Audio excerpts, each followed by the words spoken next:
जय श्री राम सीताराम राधे राधे। बोली राम से सुपड़खा मुस्कुराई के बनवा में जाई के ना।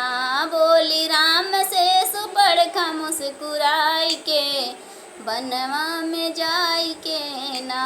बोली सुपड़खा राम से मुस्कुराई के बनवा में जाई के ना। बोली सुपड़खा मुस्कुराई के बनवा में जाई के ना। राम कर लो मुझसे शादी मन में रहेगी सहजादी। राम कर लो मुझसे शादी बन में रहेगी सहजादी। बन में रहेगी सहजादी बन में रहेगी सहजादी। हमको रख लो दुल्हनिया बनाई के बनवा में जाई के ना। हमको रख लो दुल्हनिया बनाई के बनवा में जाई के ना। बोली राम से सुपड़खा मुस्काई के बनवा में जाई के ना। बोली राम से सुपड़खा मुस्काई के बनवा में जाई के ना। राम लिए नाही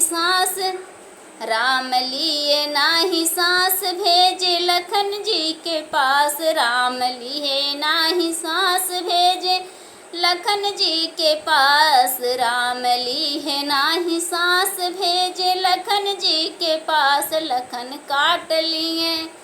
लखन काट लिए नकिया हर साई के बनवा में जाई के ना। लखन काट लिए नकिया हर साई के बनवा में जाई के ना। बोली राम से सुपड़खा मुस्कुराई के बनवा में जाई के ना। बोली राम से सुपड़खा मुस्कुराई के बनवा में जाई के ना।